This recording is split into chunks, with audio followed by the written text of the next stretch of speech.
Hi, నేను మీ గంగా భవాని చింతల అండి. ఈరోజు నేను మీకు వేరుశనగ గుళ్ళతో హోటల్ స్టైల్లో చేసే చట్నీ ఏ విధంగా చేయాలో చూపిస్తున్నానండి. దానికి వేరుశనగ గుళ్ళని ఒక బౌల్ తీసుకున్నానండి. ఇవి 1 కప్ తీసుకున్నాను. తర్వాత వచ్చేసి సాల్ట్ అండి, టేస్ట్కు తగినంత సాల్ట్ తీసుకున్నాను. జీలకర్ర అండి, 1 టేబుల్ స్పూన్ జీలకర్ర తీసుకుంటే సరిపోతుందండి. ఈ టేబుల్ స్పూన్తో 1 టేబుల్ స్పూన్ సరిపోతుంది. మీకు కావాలనుకుంటే టేస్ట్కి ఇంకొంచెం వేసుకోవచ్చండి. తర్వాత చిన్న వెల్లుల్లిపాయలు ఉంటాయి కదండి, అవి ఒక రెబ్బలు 4, 5 లేదా 6, 7 వేసుకోవచ్చు. చిన్న అల్లం ముక్క అండి, చింతపండు అండి, ఈ సైజ్ చింతపండు సరిపోతుందండి.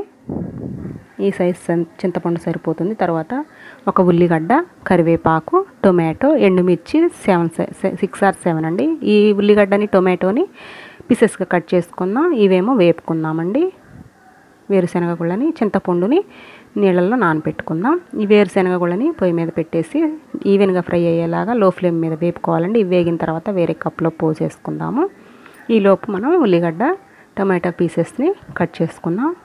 వేరుశనగ గుళ్ళు వేగిపోయాయండి. వేరే కప్లో పోసేసి అదే ప్యాన్లో 2 టేబుల్ స్పూన్ ఆయిల్ వేసానండి.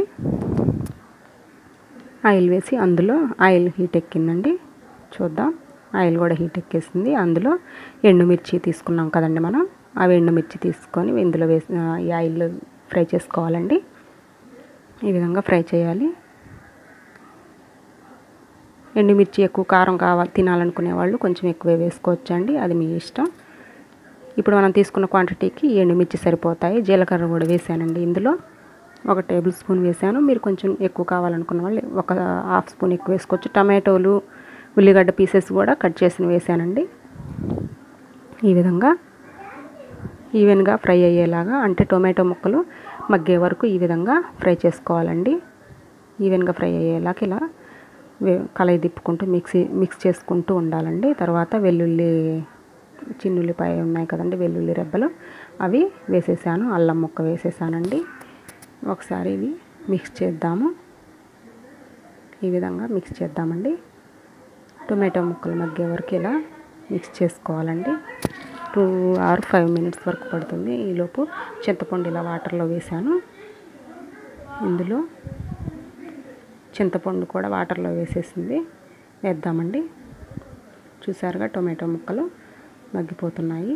ఇప్పుడు ఆ చింతపండుని, కరివేపాకుని వేసుకుందామండి. చింతపండు, కరివేపాకు వేసేద్దాం. ఈ విధంగా వేసేసి ఒక 2 minutes వేపుకుందామండి. అంతేనండి, టొమాటో ముక్కలు ఆల్రెడీ మగ్గిపోయాయి. ఇవి ఒక 2 minutes ఇలా ఉంచేసి స్టవ్ ఆఫ్ చేసేసుకున్నాము. మగ్గిపోయాయండి బాగా. ఇప్పుడు స్టవ్ ఆఫ్ చేసేసి నేను ఆల్రెడీ మిక్సీ జార్లో ఈ వేరుశనగ గుళ్ళని వేపినవి పోసేసానండి. అందులోనే ఇప్పుడు మనం ఈ ఉల్లిగడ్డలు, టమాటాలు ఫ్రై చేసి పెట్టుకున్నాం కదండి, ఇవి కూడా వేసేద్దాము.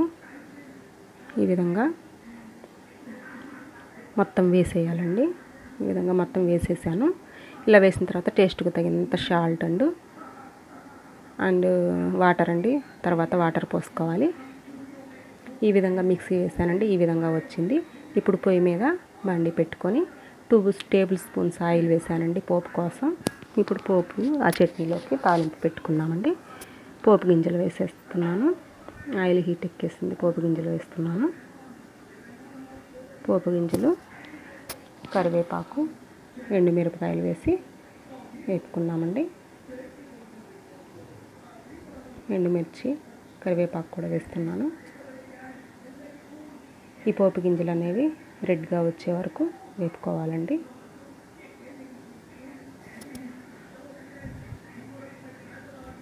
పోపు గింజలు రెడ్గా వచ్చేసాయండి. స్టవ్ ఆఫ్ చేసేసి ఆ చట్నీలో ఈ పోపు పెట్టేస్తున్నానండి.